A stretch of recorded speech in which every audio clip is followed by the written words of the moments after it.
ఇక ఢిల్లీ పర్యటనలో ఉన్న ఆంధ్రప్రదేశ్ ముఖ్యమంత్రి చంద్రబాబు ఇవాళ బిజీగా గడపనున్నారు. ఆయన ఇవాళ ప్రధాని మోదీని కలవనున్నారు. ఆర్థిక ఇబ్బందుల్లో కొట్టుమిట్టాడుతున్న రాష్ట్రాన్ని ఆదుకోవాలని వేడుకోనున్నారు. ప్రధాని మోదీతో పాటు కేంద్ర ఆర్థిక మంత్రి నిర్మలా సీతారామన్తో పాటు పలువురు కేంద్ర మంత్రులను కలవనున్నారు. విభజనతో దెబ్బతిన్న రాష్ట్రాన్ని నిధులిచ్చి గట్టెక్కించాలని కోరనున్నారు. నిన్న ఢిల్లీ చేరుకున్న సీఎం చంద్రబాబు రాత్రి కేంద్ర హోంమంత్రి అమిత్ షాతో సమావేశమయ్యారు. ఈ నెల 23న పార్లమెంట్లో ప్రవేశపెట్టే బడ్జెట్లో ప్రత్యేక సాయం చేయాలని ముఖ్యమంత్రి చంద్రబాబు నాయుడు కేంద్ర హోంమంత్రి అమిత్ షాను కోరారు. ఈ భేటీలో చంద్రబాబుతో పాటు రాష్ట్ర ఆర్థిక మంత్రి పయ్యవల కేశవ్, కేంద్ర మంత్రులు Kinjarapu Rammohan Naidu, Pemmasani Chandrasekhar, TDP parliamentary party నాయకుడు లావు శ్రీకృష్ణదేవరాయలు పాల్గొన్నారు.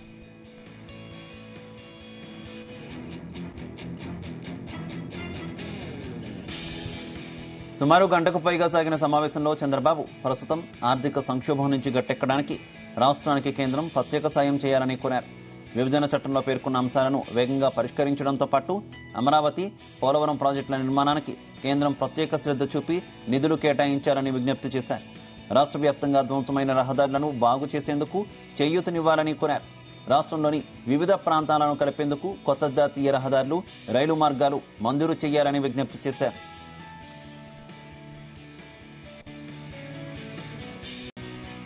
ఇక విశాఖ రైల్వే జోన్ ఏర్పాటు వెంటనే పూర్తి చేయాలని, పారిశ్రామిక కారిడార్లు వేగవంతంగా ఏర్పాటు చేయాలని కేంద్ర ప్రభుత్వం చొరవ తీసుకోవాలని కోరారు.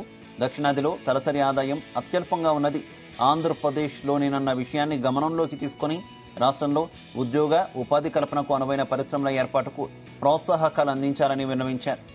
ఆంధ్రప్రదేశ్ పునర్నిర్మాణాన్ని దృష్టిలో ఉంచుకొని రాష్ట్ర ప్రజలు ఎన్డీఏ కూటమికి ఘన విజయం చేకూర్చినందున వారి ఆకాంక్షలు నెరవేర్చేలా బడ్జెట్లో కేటాయింపులు జరపాలని విజ్ఞప్తి చేశారు.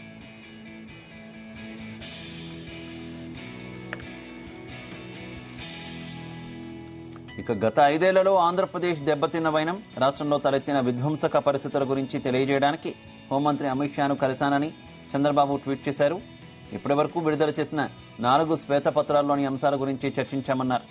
2019-24 మధ్య కాలంలో విపరీతంగా పెరిగిపోయిన అప్పుల భారం, దానివల్ల రాష్ట్ర ఆర్థిక ఇబ్బందులు చేయి దాటిపోయిన విషయాన్ని వివరించానన్నారు. గత ప్రభుత్వ నిర్వాహకం వల్ల రాష్ట్రానికి సరిదిద్దలేనంత నష్టం జరిగిందన్నారు.